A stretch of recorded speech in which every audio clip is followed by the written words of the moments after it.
Eh bien, bienvenue à ce nouveau webinaire. Ce matin, on a intitulé ce webinaire « Rendez vos équipes plus efficaces dans la durée ». Tout un programme. Et pour m'accompagner ce matin, je reçois Didier Burgot. Bonjour Didier, Bonjour. Bonjour Christophe, bonjour à tous. Didier qui représente le cabinet Calintra. Alors, ce sujet, pourquoi on l'amène? Parce qu'effectivement, là, on se retrouve dans une ère post-Covid où on a un certain nombre de turbulences, notamment dans les environnements de travail, hein, des turbulences qui sont liées à la fois à un contexte économique, on va dire, peu favorable, qui sont liées à des entreprises qui se cherchent un peu, notamment sur une nouvelle organisation du travail. Et tout ça, ça a un impact très fort au niveau notamment du lien social en entreprise.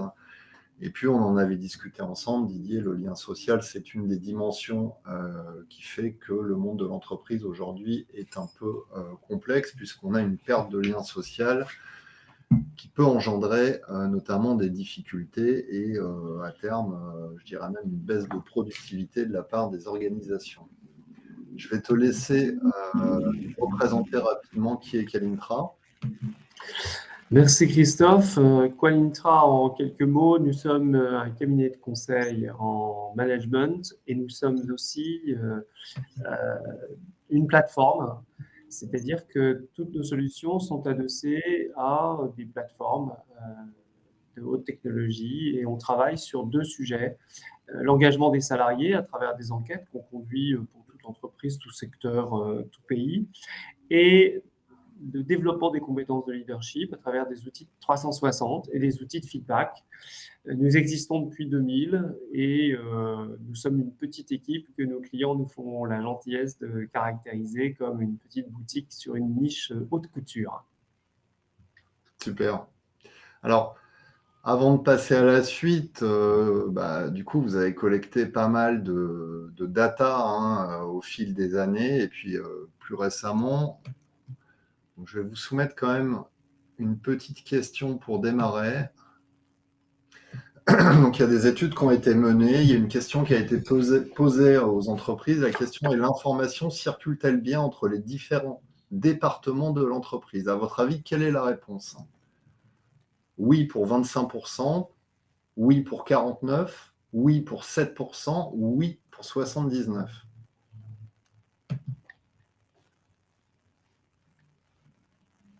Je vous laisse quelques secondes pour répondre.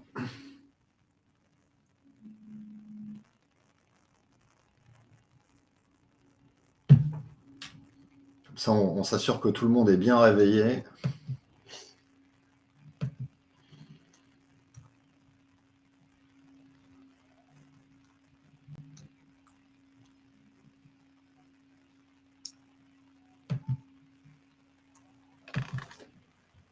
Il y a Eric qui nous dit « Je n'entends rien ». Eric, la solution. Alors, fin du vote. Donc, en majorité, vous êtes plutôt sur du oui pour 25%. On va voir la réponse juste après. Deuxième question intéressante. Concernant la collaboration. La collaboration entre les différents services et départements est-elle efficace? Pour 43%, 17 ou 76?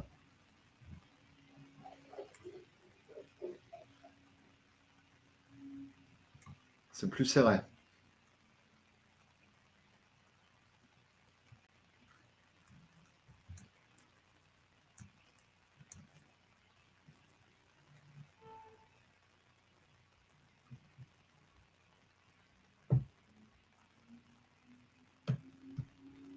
Fin du vote, donc vous diriez plutôt 43%.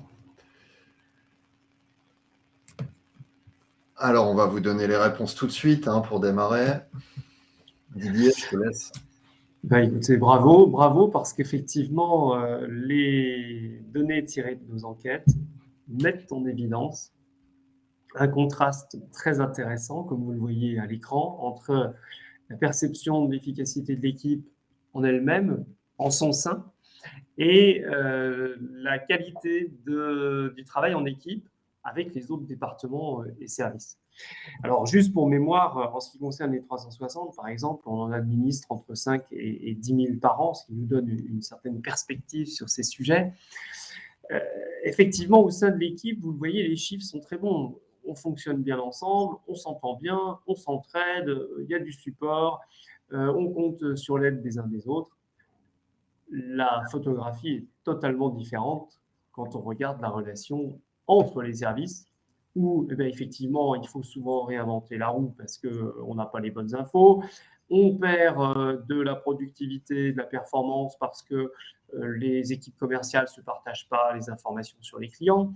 On gère les projets transversaux de façon chaotique parce qu'il manque la fluidité nécessaire. Et puis, vous voyez, de ce fait, la collaboration, effectivement, entre les services est peu efficace. Qu'est-ce que vous en pensez, là, vous qui nous écoutez, au niveau de votre entreprise, vous diriez quoi? Que la collaboration est efficace, inefficace? Vous pouvez répondre dans le chat.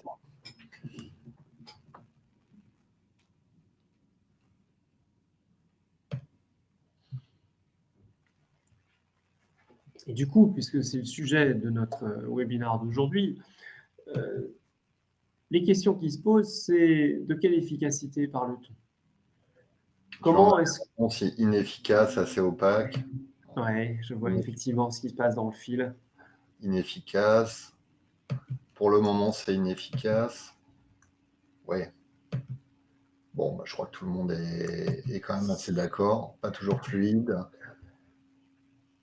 Mon entreprise est plutôt bonne en matière de projet, mais quasi nulle en transverse. Ouais. Pour le moment, c'est inefficace. Alors, vous voyez les questions à l'écran.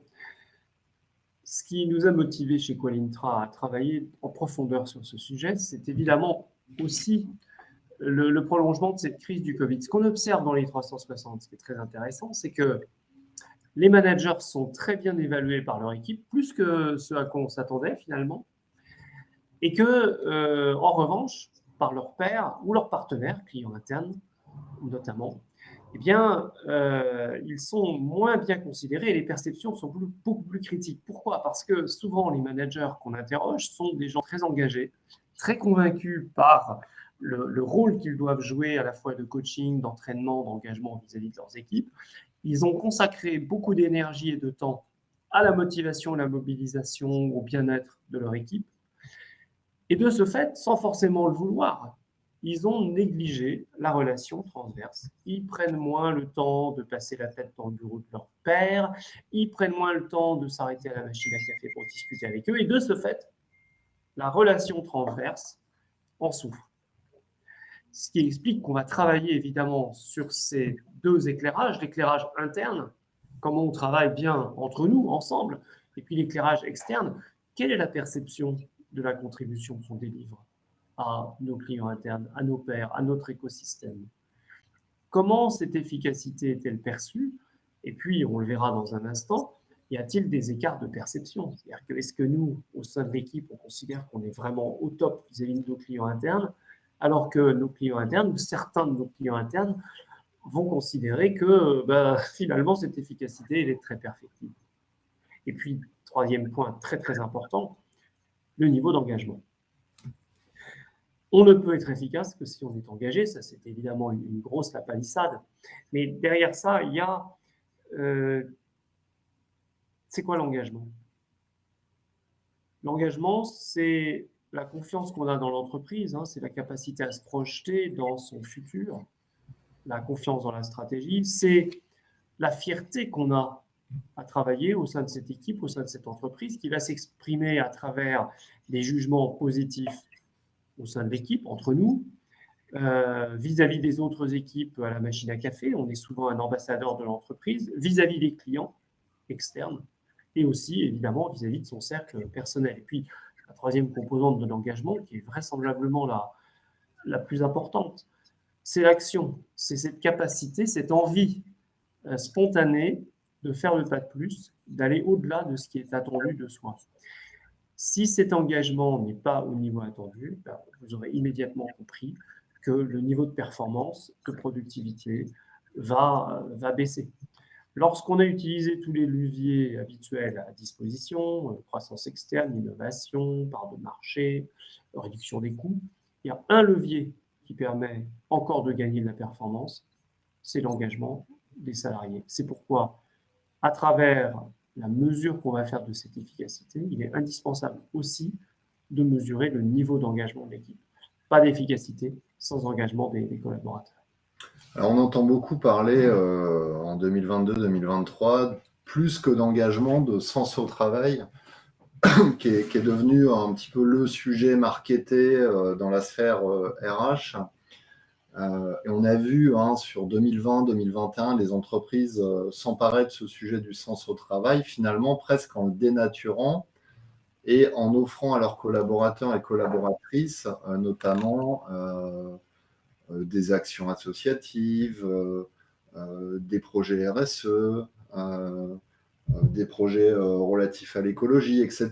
Donc des choses qui, à l'époque, les entreprises pensaient que ces actions allaient créer un engagement des collaborateurs vis-à-vis de l'entreprise. Et puis, dans les récentes études, on s'est rendu compte finalement quasiment de l'inverse, parce que quand on sonde aujourd'hui les collaborateurs sur c'est quoi le sens au travail pour vous, le sens au travail pour eux, c'est ce que j'apporte moi en tant qu'individu à l'entreprise, quelle est ma contribution. 2, est-ce que ça respecte mon équilibre des temps de vie. Bon, après, je ne me rappelle plus des 3 et 4, mais les questions associatives écologiques arrivent en 10e position. Donc, en fait, ce n'était pas du tout ça le nerf de la guerre. Le nerf de la guerre, c'est effectivement dans le sens au travail. C'est est-ce que moi, personnellement, j'ai un intérêt et je trouve du plaisir à faire mon job et dans quelles conditions je l'exerce. Finalement, ça paraît assez basique, mais c'est ça aujourd'hui le nerf de la guerre en entreprise. Alors, c'est très intéressant ce que tu dis. Moi, j'ai pas mal publié sur ces sujets-là. J'observe exactement la même chose. C'est-à-dire qu'il y a une crise du sens qui s'est vraisemblablement cristallisée beaucoup via la crise sanitaire, à travers les mesures d'éloignement, à travers la rupture du contact permanent et du lien. On voit bien d'ailleurs à travers les décisions d'Elon Musk ou d'autres grandes entreprises de supprimer à 100% le télétravail pour obliger les gens à revenir, que c'est très difficile à gérer. On rencontre tous les jours des managers qui nous disent « Oui, finalement, ce management dit hybride, c'est hyper compliqué. » Je parlais avec l'un d'entre eux il n'y a pas longtemps qui me disait « Je n'arrive pas à avoir l'ensemble de mon équipe au même moment, au même endroit. » Et évidemment, ça crée des tensions. Sans parler des éventuelles inéquités entre les travailleurs postés et ceux qui peuvent bénéficier du télétravail. Donc, crise de sens, oui, bien sûr, et qui s'exprime par des questions. Et là où je te rejoins complètement, c'est que c'est très bien de travailler sur la RSE, sur l'écologie, sur le respect de l'environnement, et en même temps, ce n'est pas ce que les salariés attendent en priorité. Le sens, c'est quoi? C'est comprendre à quoi on sert, comprendre la valeur de la contribution qu'on apporte, comprendre l'équilibre que l'entreprise nous donne en termes de contribution, rétribution au sens large. Il peut s'agir évidemment de la rémunération, qui prend une importance croissante dans nos enquêtes compte tenu de l'inflation et de la baisse de pouvoir d'achat, mais pas que. C'est aussi les opportunités de développement, comment je me grandis, comment je me développe, comment j'acquiers des compétences. C'est aussi la reconnaissance à travers le respect, à travers la célébration des événements. Donc, on s'aperçoit que beaucoup d'entreprises travaillent sur la RSE, deviennent entreprises à mission, se font labelliser Bicorp, mais ça ne rajoute pas du sens. Parce que au niveau le plus bas de l'organisation, ce que le salarié attend, c'est de savoir à quoi il sert, où il va et comment il y va. Et ça, c'est encore exacerbé, je pense, par l'arrivée de l'AI, avec le spectre brandi par notamment les médias, du chat GPT, etc., de la perte de 400 millions de jobs, etc. etc. Alors, dans le fil, il y a une remarque intéressante. La crise de sens ne s'explique-t-elle pas par la volonté des salariés d'un équilibre entre performance et bien-être? Absolument. Et quand vous regardez les nouvelles générations, c'est encore plus frappant. On en parlait avec Christophe pour préparer ce webinaire. Ça jette un éclairage différent sur l'engagement. On travaille avec des juniors qui, quand ils sont franchement au bureau, sont hyper engagés, ils font un super job, sauf qu'à 5h30, ils sont partis et très clairement, ils attendent qu'on les laisse partir. Peut-on encore parler d'engagement? Est-ce que c'est un engagement vu à travers le prisme de vieux seniors grincheux? En tout cas, ça pose réellement la question de comment j'attire, je retiens et je mobilise une population dont l'attitude vis-à-vis du travail est radicalement différente des autres. Et comme tu l'as dit, toute la complexité aujourd'hui, c'est de réussir à attirer, à conserver les talents. Il y a une bonne remarque de Loïc qui dit le côté RSE, et le côté RSE est sans doute bon pour attirer les pépites, mais moins pour les retenir. Oui, effectivement, il y a beaucoup de campagnes, de mécanismes, d'outils qui sont utilisés pour générer de l'attraction et embellir la marque employeur, mais ensuite, c'est pas réellement ce que le collaborateur atteint au sein de l'entreprise. Et si je rebondis sur ce que tu disais par rapport à Elon Musk, c'est pas un ovni, hein. Toutes les entreprises américaines ont suivi le même modèle aujourd'hui, hein. Tous les grands groupes américains ont dit « revenez en entreprise ». Mais pourquoi elles ont dit « revenez en entreprise » ? Parce qu'en fait, pendant les 3 années qui viennent de s'écouler, elles ont complètement revu leur modèle de business et leur ligne de produits. Et ce qu'elles constatent aujourd'hui, c'est qu'en ayant des gens qui sont en distanciel, elles n'arrivent pas à aligner leurs collaborateurs avec la nouvelle stratégie. C'est pour ça qu'elles les font revenir. C'est pas pour dire bah tiens, on arrête le télétravail. Non, c'est qu'il y a un désalignement total. Il ne faut pas oublier que là, alors après on en pense qu'on en veut, mais les études Gallup qui sont régulièrement diffusées, si on prend l'exemple de la France, on aurait soi-disant 4% des salariés en France qui seraient engagés. C'est hallucinant, ces chiffres, hein. Mais en fait, ça s'entend dans le contexte actuel où on a de toute façon des gens qui sont arrivés bien souvent en entreprise avant 2020, dans un contexte d'entreprise spécifique. Sauf qu'aujourd'hui, en 2023, ces entreprises ont complètement évolué, se sont intégralement transformées. Et la promesse d'il y a 3, 4, 5 ans n'est plus la même aujourd'hui pour les collaborateurs. Donc, c'est ça le principal défi. C'est comment on réaligne les collaborateurs par rapport à ce qu'est devenue l'entreprise post-Covid. Et ça rejaillit, on va le voir sur la page d'après, ça rejaillit sur qu'est-ce qu'on veut mesurer quand on parle d'efficacité. Le sens, on en a beaucoup parlé, c'est absolument critique. Quel sens me donne mon job? Quel sens me donne cette entreprise? Quel sens me donne cette stratégie? On voit par exemple aujourd'hui des jeunes diplômés de grandes écoles, ingénieurs ou écoles de commerce, refuser d'aller dans un certain nombre d'entreprises parce qu'ils n'y retrouvent pas finalement le sens qu'ils cherchent. Alors, il faut prendre, tu as raison de le dire, il faut prendre tout ça avec beaucoup de prudence, mais c'est quand même une tendance lourde. Après, l'efficacité, elle va se mesurer, elle va avoir, comment dirais-je, des répercussions à travers la façon dont les gens se sentent managés. Y a-t-il une confiance? Quelle confiance? Ce qui est intéressant, c'est que les enquêtes qu'on a conduites, notamment en matière d'engagement, montrent que le premier facteur d'engagement, il explique presque 80% d'engagement, c'est la confiance. Une entreprise ou une structure, une équipe, dans laquelle la relation de confiance n'est pas avérée, eh bien, se voit, comment dirais-je, confrontée à des baisses d'engagement absolument catastrophiques. Derrière la confiance, évidemment, le droit à l'erreur. C'est-à-dire que si on me fait confiance, c'est que je dois avoir le droit de me tromper. Et le droit à l'erreur, il faut faire très attention parce que il y a des contextes où c'est absolument impossible, hein. Et en même temps, le droit à l'erreur, c'est pas simplement open bar pour pouvoir faire toutes les bêtises qu'on veut quand on veut. Le droit à l'erreur, il est possible si derrière il y a correction et s'il y a un accompagnement où on reparle de la capacité managériale à gérer finalement ce que les Anglais appellent le test and learn. J'ai le droit de faire des erreurs si c'est pour aller dans le bon sens. Et puis j'ai le droit de faire des erreurs à condition de ne pas reproduire. Clarté des règles et des rôles. Ça, quand je suis tombé sur les résultats de ces enquêtes, j'ai été très surpris parce que je pensais que c'était un problème réglé avec les descriptions de postes, les organigrammes, les processus. Normalement, on doit savoir qui fait quoi. Eh bien, on est loin du compte.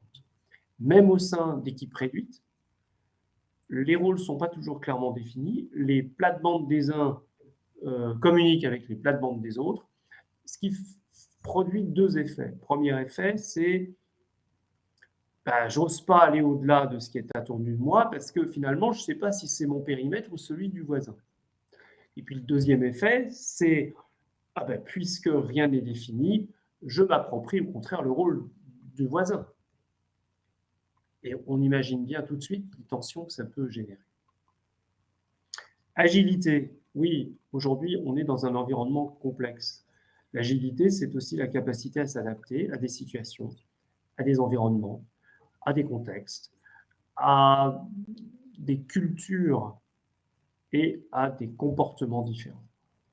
Une équipe est efficace si elle est agile, si elle est résiliente, si elle est capable de garder le cap malgré les intempéries, si elle est capable de prendre du recul et de rebondir après une difficulté, un échec, si elle est capable de décider d'arrêter un projet parce que finalement on s'aperçoit que les résultats ne sont pas au rendez-vous ou parce qu'on s'aperçoit qu'on est parti dans une mauvaise direction.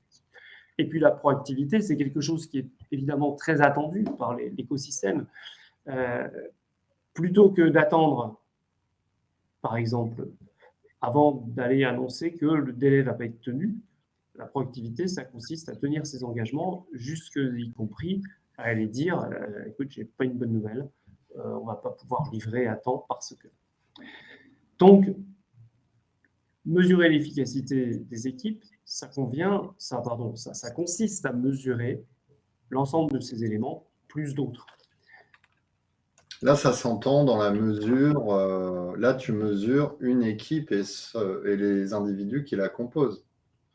Absolument. On va mesurer, on va recueillir, et je vous parlerai d'un outil qu'on utilise tout à l'heure. On va recueillir les perceptions des membres de l'équipe.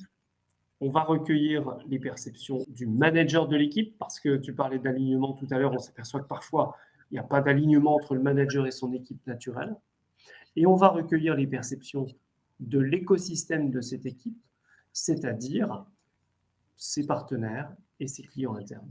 Alors, il y a un commentaire intéressant de Jérémy, et puis précédent aussi, sur le on dans les plans d'action, oui, bien sûr.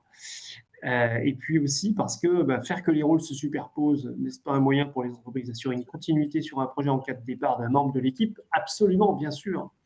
Et, comment dirais-je, la polyvalence. Encore faut-il que ça soit compris, exprimé et communiqué. Beaucoup d'entreprises, beaucoup d'équipes, en tout cas ce que nous observons de notre fenêtre, beaucoup d'équipes sont dans le faire et oublient de le faire savoir. Par exemple, les organigrammes changent, mais on oublie de le faire circuler. Par exemple, les missions bougent, s'ajoutent, se retirent, mais on oublie d'en avertir les parties prenantes. Et du coup, c'est la personne historique qui continue d'être contactée, alors que ça fait un mois qu'elle n'est plus sur ce sujet-là. Donc, je rejoins ce que vous dites, Jérémy. Bien sûr, il faut qu'il y ait une certaine porosité entre les règles et les rôles de chacun. Encore faut-il que cette porosité soit acceptée, comprise et communiquée. Et comment tu mesures à la fois la collaboration et la coopération au sein même de l'équipe et entre équipes? Alors, j'ai envie de dire de façon très simple, à travers des enquêtes, à travers un petit outil de feedback très simple, un questionnaire qu'on va administrer auprès de l'équipe, auprès de son manager et auprès des parties prenantes. C'est un questionnaire, alors je prends celui qu'on a développé, il fait une quarantaine de questions, puisqu'aujourd'hui, la tendance, c'est que les questionnaires soient vraiment très courts. Il fait une quarantaine de questions. Sur ces questions, certaines ne vont être posées qu'à l'équipe, parce que les parties prenantes n'ont pas réellement de compréhension, de connaissance de ces sujets-là. En revanche, il y a une grande partie des questions qui est commune à l'équipe et à ses parties prenantes pour pouvoir mesurer les perceptions et la façon dont l'équipe répond aux attentes à la fois internes et de ses parties prenantes, et de ce fait de mettre en évidence les éventuels écarts de perception entre le manager d'un côté, son équipe de l'autre et ses parties prenantes.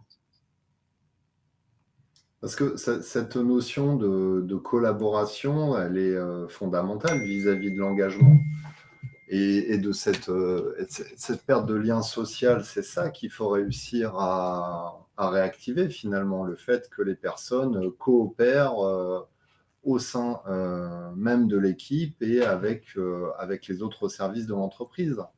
C'est d'ailleurs ce qui fait la différence entre la satisfaction et l'engagement. Je prends un exemple vraiment très, très ras des pâquerettes. Un salarié est à son bureau, le téléphone sonne sur le bureau du voisin. C'est une équipe commerciale, ils gèrent tous des clients, sauf qu'il est 5h30, donc cette personne-là ne va pas prendre l'appel à côté. Mais en même temps, dans les enquêtes, il vous répond qu'il est très satisfait de son job, très satisfait de son manager, très satisfait de sa rémunération, très satisfait de ses conditions de travail. Est-il engagé? Non. Ce qui fait la différence, c'est justement ce petit pas de plus. Bah oui, il est 5h30, mais le téléphone sonne, peut-être c'est un client qui a besoin de quelque chose. C'est un bon exemple commercial. Oui, c'est un très bon exemple. On en parlait, je crois, un peu ensemble en préparant notre webinaire. Donc, ça renforce ce que tu dis. La collaboration, c'est un élément, ou la coopération, c'est un élément majeur de l'engagement parce que c'est aussi une façon de créer du lien. On le sait bien. On rejoint une équipe, mais on quitte un manager. Si au sein de l'équipe, on ne se sent pas bien parce qu'on est isolé, où il n'y a pas de partage, où on est dans du silo, l'engagement va effectivement en souffrir. Il y a Véronique qui nous dit c'est bien les enquêtes anonymes, mais les salariés s'expriment-ils vraiment sans risque d'être jugés? C'est le risque inhérent à toute enquête. Il y a beaucoup de littérature sur ce qu'on appelle la désirabilité sociale. Comment est-ce que je réponds par rapport à ce que j'imagine être conforme? Donc oui, vous avez raison, Véronique, c'est le biais habituel aux enquêtes. Comment on le traite? On le traite par la communication et par un certain nombre de garanties. Le fait que l'enquête soit faite par un prestataire extérieur, évidemment, renforce ce sentiment de sécurité. Et puis, c'est aussi, je dirais, l'expertise du prestataire de lire à travers les lignes pour vérifier dans quelle mesure l'équipe a répondu avec honnêteté ou pas. Ce qui est très intéressant aussi, c'est d'interroger les parties prenantes parce que dans le cas où il y a des écarts de perception importants, l'équipe se trouve formidable dans sa proactivité, dans le respect des délais, etc. Et puis les parties prenantes disent attends, non, les gars, vous n'êtes pas au rendez-vous. Ça va forcément interpeller et le manager et son équipe et la personne qui va lire les résultats. Et ça va évidemment susciter des questions. Comment expliquez-vous ces décalages? Et je renforce ce que tu viens de dire. Moi, je pense que sur toutes ces surveys internes, il faut le confier à un externe. Vous ne pouvez pas décider par vous-même de faire une étude interne, de lancer votre propre survey tout seul dans votre coin parce que ça a moins de valeur, parce que vous vous auto-jugez quelque part et je pense que ça ne crée pas un climat de confiance autour des enquêtes quand elles sont uniquement administrées en interne. Donc je vends un peu ton business là, Didier, mais je pense que c'est une réalité. Il faut se faire accompagner d'un externe pour ce type de sujet. Mon business ou celui d'autres, je pense par exemple aux enquêtes clients. Ouais. Si vous conduisez vous-même des enquêtes clients, ben les clients très contents vont effectivement le dire et les clients moins contents vont moins le dire. Et donc, effectivement, l'utilisation de prestataires ou d'outils extérieurs peut renforcer la neutralité ou l'objectivité de ces résultats. Alors, un commentaire de Loïc. Articuler la vision, la stratégie, comment on l'exécute. Les équipes ont des rôles complémentaires et doivent collaborer. Oui, oui, absolument. Une des recommandations que nous faisons systématiquement au COMEX, ou une des questions systématiques qu'on pose au COMEX, c'est quelle part de vos objectifs est mutualisée? Moi, pour parler très, très brièvement de moi-même, avant d'être dans le conseil, j'occupais des postes de direction marketing international dans des grands groupes. Une partie de mes objectifs était commune, avec les objectifs du directeur commercial. Et de ce fait, on était contraints de travailler ensemble, puisque une partie de notre rémunération était affectée par l'atteinte d'objectifs que nous devions atteindre tous les deux. Mais aujourd'hui, dans beaucoup d'entreprises, quand vous posez la question au COMEX, le directeur de la supply chain, il n'a pas d'objectif commun avec le directeur commercial. Le directeur financier, il n'a pas d'objectif commun avec le directeur de la compliance. Le DRH n'a pas d'objectif commun avec les directeurs opérationnels, etc. Comment voulez-vous que ça marche? Donc, je ne peux qu'applaudir aux commentaires de Loïc sur ce thème-là. Et puis on l'a vu dans le monde de l'automobile notamment, où c'est exactement le même système. On a des exemples très concrets de chaînes de production avec derrière des services qui s'occupent de la maintenance, et tout ça fonctionnait comme des entreprises dans l'entreprise, si bien que tout ce secteur de l'automobile était à l'aube d'être complètement sinistré, et qu'il a fallu réorganiser toutes les organisations en incentivant effectivement toutes les divisions de façon très rapprochée pour les obliger à coopérer davantage et finalement à faire une entreprise plutôt que des entreprises dans l'entreprise. Et pour réduire la complexité. Et pour réduire la complexité. J'ai encore en tête un cas qui est devenu un cas d'école dans une entreprise justement de production d'équipements automobiles. Le front office, donc ceux qui étaient vraiment au contact des clients, fonctionnait très mal avec le back office, ceux qui géraient les commandes, l'administration des ventes, etc. Alors, ils n'ont rien trouvé de mieux que de créer un middle office. Et du coup, maintenant, le middle office travaille mal avec le back office et le front office travaille mal avec le middle office. Pourquoi recréer des couches alors qu'on peut travailler sur la cause même du sujet de la coopération? Comment est-ce qu'on travaille mieux ensemble? On travaille mieux ensemble si on comprend que tout le monde travaille dans le même but. Ça rejoint ce qu'écrivait, comment dirais-je, le participant tout à l'heure. On est exactement sur la compréhension de la vision et la compréhension de comment on y va. Donc, on reparle du sens et on reparle aussi de concrètement à quoi ça ressemble. Si on est tous rétribués pour atteindre un objectif collectif, on devrait en principe mieux travailler ensemble.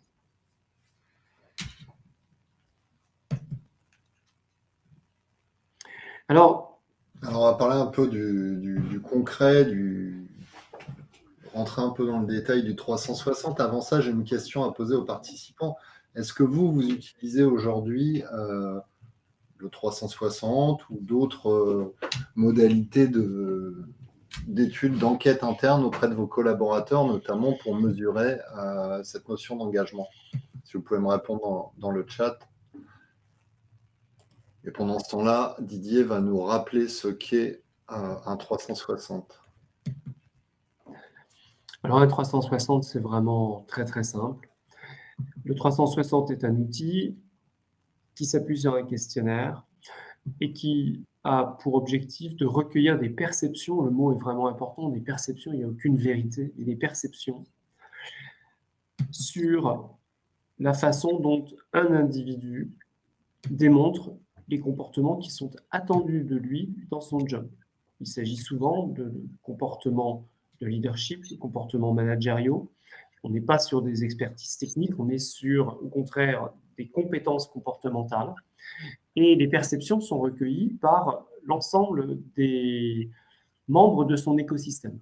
Donc, le questionnaire est administré auprès de son manager, auprès de ses pairs, auprès de ses clients internes ou pas, et auprès de son équipe. Et il donne lieu à un rapport qui va permettre à la personne de prendre conscience de ses forces. Il y a toujours des bonnes surprises dans un 360, de tous les comportements qu'elle démontre déjà, et également des compétences sur lesquelles elle peut encore se développer ou se renforcer par rapport à ce qui est attendu d'elle. Là, on est sur un 360 individuel, appliqué à des dirigeants, des managers, mais aussi des experts.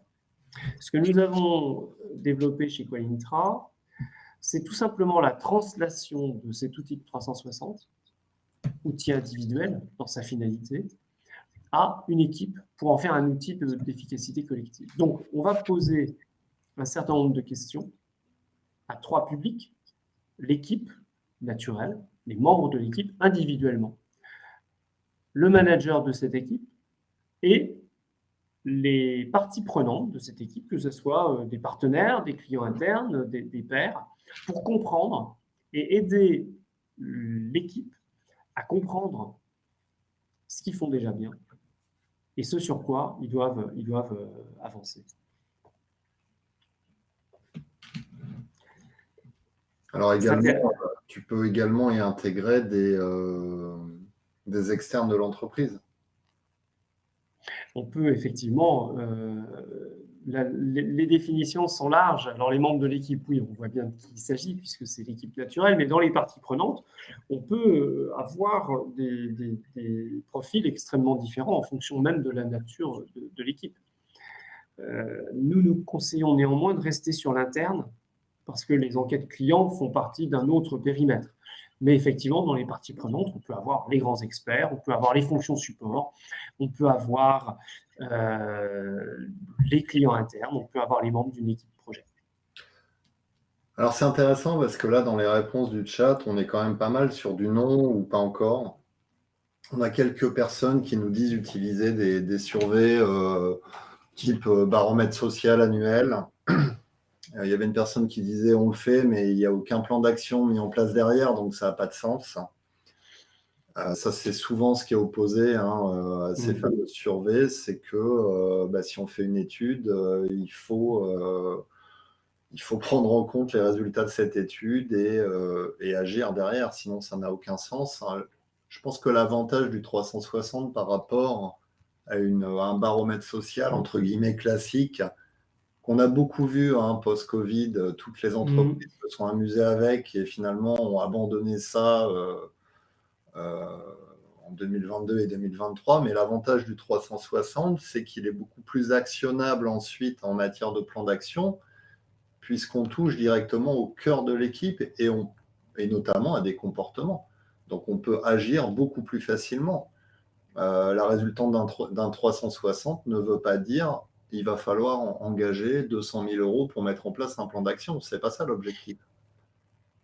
Non, mais clairement. Juste. Non, c'est juste. Et l'écueil qui est évoqué sur le manque de plan d'action, il se traduit de ce qu'on voit de deux façons. Effectivement, ce que vous dites, il n'y a pas de plan d'action derrière. Alors, c'est hyper décevant. Et le résultat, c'est que souvent, d'une enquête sur l'autre, du coup, les gens répondent moins, il y a moins de participation parce qu'ils ont l'impression qu'ils donnent leur avis et puis il ne se passe rien. Donc, c'est extrêmement démotivant. Puis le deuxième effet, c'est que parfois, il se passe des choses. Les entreprises mettent en œuvre des actions, mais elles ne sont pas vues, elles ne sont pas communiquées. C'est pour ça que nous, dans les enquêtes qu'on fait, on pose souvent une question qui est j'ai vu des choses se passer, alors on ne le formule pas comme ça, mais en gros, ça revient à dire j'ai vu des choses se passer depuis la dernière enquête. J'ai le sentiment que mes réponses ont été prises en compte dans la suite de données à l'enquête. J'ai l'impression qu'une suite a été donnée après la restitution des résultats. Est-ce que tu peux nous montrer rapidement, il reste 7-8 minutes, à quoi ça ressemble, l'outil? Oui, bien sûr, très, très rapidement. C'est donc un outil en ligne. Est-ce qu'on voit mon écran? Oui. Parfait. C'est un outil en ligne qui va permettre de mesurer, comme vous voyez, on est sur une échelle de 1 à 10, 1 le moins positif, 10 le plus positif. On a le chiffre en bleu qui représente le score de l'équipe, donc les perceptions de l'équipe. Le chiffre en vert représente la perception du manager et le chiffre en jaune représente la perception des parties prenantes. Et là, on voit très clairement un décalage très fort entre la perception du manager, en gros, tout va bien, oui, on a une super équipe hyper efficace, et la perception des parties prenantes dit, oui, il pourrait mieux faire. Et puis, on va guider donc l'utilisateur, par exemple, voilà, quels sont les 5 points clés qui ressortent sur lesquels l'équipe doit travailler. Ah tiens, par exemple, On en parlait, vision, stratégie. Nos actions et décisions s'inscrivent dans la stratégie de l'entreprise. On va cliquer sur celui-ci. Ah oui, effectivement. La vision des parties prenantes, très négative. Celle de l'équipe n'est pas très brillante. Et alors là, au contraire, le manager, lui, a le sentiment, au contraire, que tout ce que l'équipe produit est aligné avec la stratégie de l'entreprise. Est-ce que c'est parce qu'il a le sentiment de bien avoir communiqué? Est-ce que c'est parce qu'il ne communique pas assez avec son équipe? Pour chacun des éléments, en tout cas identifiés comme axe de développement, nous expliquons pourquoi c'est un axe de développement et puis on va guider le manager dans l'hypothèse où il est seul à utiliser ce rapport ou l'équipe avec un certain nombre de questions sur ces sujets pour l'aider, comme tu insistais tout à l'heure, pour l'aider à ce qu'il se passe des choses. Alors, autre exemple, par exemple, on mesure aussi le niveau d'engagement. Alors bon, on a vu que... Alors, il y a Sophie qui dit sur cet exemple, pas d'anonymat du manager, il faut avoir un manager courageux. Ah, c'est une excellente remarque. Excellente remarque. Oui, il faut avoir un manager courageux. C'est pourquoi la perception du manager est proposée en option. C'est-à-dire que le manager de l'équipe peut décider de se mettre au sein de l'équipe, peut décider de ne pas répondre, ou peut décider d'apparaître, parce qu'effectivement, d'ailleurs, comme dans un 360, le manager est souvent identifié puisqu'il est seul hiérarchique. Mais ce point est important. Et le courage du manager, d'ailleurs, fait partie de l'équation. Un manager qui refuserait d'apparaître ou qui refuserait de faire partie de cet exercice, peut-être il ne faut pas conduire ce feedback d'équipe, peut-être il faut travailler avec lui avant, alors avec un coach ou avec une assistance particulière sur qu'est-ce qui fait qu'il n'a pas envie de se mouiller. Donc, bon, vous l'aurez compris, je ne vais pas passer sur l'ensemble des éléments, mais cet outil permet d'avoir une vision aussi objective que possible, je pèse mes mots, des perceptions, parce qu'on n'est que sur des perceptions, de comment l'équipe fonctionne et de comment elle est perçue par son environnement. Parce qu'il y a aussi, encore une fois, des choses qui vont très bien. Je suis motivé, voilà une des questions de l'engagement. Il y a de fortes chances que le score d'engagement soit très fort. On va regarder. Toutes les questions, vous le voyez, sont extrêmement bien notées. Fierté. En revanche, la confiance est un sujet. La contribution, ils ont le sentiment de ne pas contribuer autant au succès qu'ils le devraient, et ça, c'est quelque chose qu'il va falloir creuser. Et alors, recommandation. Donc, on a un gros décalage. Et si on va dans la synthèse, on va regarder le score d'engagement. Ben oui, résultat, le score d'engagement n'est qu'à 6,9. Alors, pour ceux qui aiment les chiffres et les enquêtes, sachez que nos bases de données montrent qu'en France, selon les entreprises, on est entre 6,5 et 7,5 ou 6,4 et 7,4. Donc, cette équipe se situe dans la moyenne de ce qu'on observe dans nos benchmarks. Et en même temps, vous imaginez bien que si vous êtes le manager de cette équipe, vous vous dites, oula, est-ce que ce niveau d'engagement permet de générer l'efficacité attendue? Et cette efficacité, elle est perçue par l'équipe à 7,3, ce qui n'est pas si mal. Mais elle est perçue par l'équipe à 6,7. Voilà.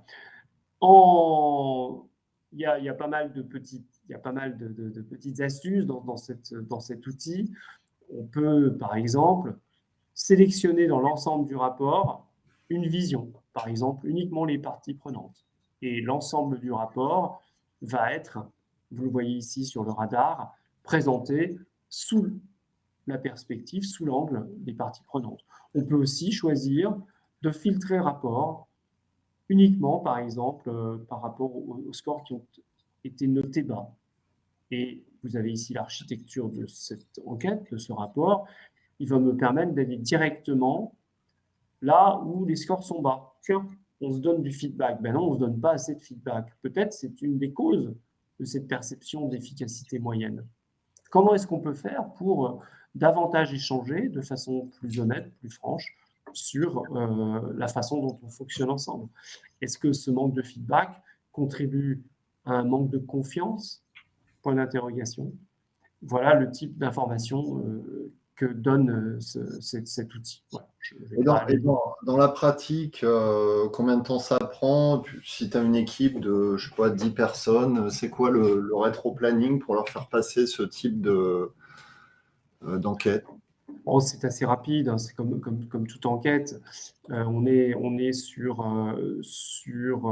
à répondre, à remplir le questionnaire, ça prend une vingtaine de minutes. Après, il faut le lancer, il faut laisser 15 jours, peut-être 3 semaines, parce qu'il y a des parties prenantes, tout le monde n'est pas disponible, mais en un mois ou 5 semaines, on a bouclé l'opération. Et si le manager ou si l'équipe le souhaite, bah, du coup, on met en place rapidement un atelier de travail sur les résultats et sur ce qu'on va en faire. Et par rapport à la remarque sur les plans d'action, là, c'est évident, cet outil donne des pistes extrêmement concrètes pour travailler par la suite.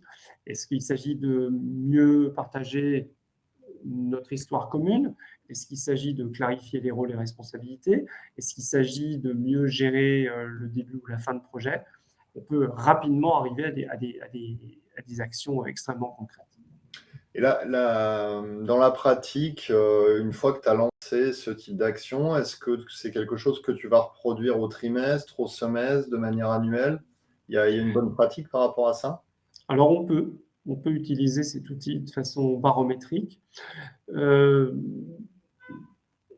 privilégions plutôt la recherche de feedback plus intuitu personné, notamment avec les parties prenantes. On s'aperçoit que le manque de coopération, il vient souvent d'un manque de contact ou d'un manque de compréhension. Si les membres de l'équipe ou le manager se posent régulièrement avec ses principales parties prenantes, et là il y a une petite analyse de son écosystème à faire, il va rapidement arriver à ce que les anglo-saxons appellent un cooperation agreement. Qu'est-ce qu'on veut réussir ensemble? Quelles sont tes contraintes, tes objectifs, tes missions, tes difficultés? Qu'est-ce que je peux t'apporter? Et en échange, ben voilà ce que je ne peux pas t'apporter parce que moi aussi, j'ai mes contraintes, mes difficultés, mes exigences. Donc, on le mesure effectivement. On peut le mesurer en reproduisant cette enquête tous les 6 mois ou plus fréquemment si on veut vraiment avoir une approche barométrique. Et moi, je privilégierais plutôt le contact direct. Qu'est-ce que vous en avez pensé de cette solution, vous qui êtes encore là, et puis après on va se quitter, si vous voulez me dire, est-ce que c'est quelque chose que vous pensez être actionnable dans votre entreprise, cet outil, cette solution de 360? Vous me dites oui, non, peut-être. Je vous demande pas. Je ne sais pas. Bon, en tout cas, c'était très clair. Il y a Maël qui dit oui, c'est en cours de déploiement. Oui, très intéressant, Valérie.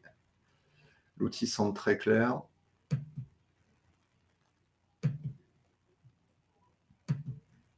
Peut-être, pas encore. Bon, il ne vous reste plus qu'à contacter Didier, qui se fera un plaisir de vous expliquer comment ça fonctionne dans le détail. Merci beaucoup Didier. Ce webinaire, vous le retrouverez en replay dès demain sur MyRHline. Et je vous souhaite une belle semaine à toutes et à tous. Et je vous dis à bientôt. Merci Christophe. Merci à tous. À bientôt. Merci, bonne journée. Au revoir.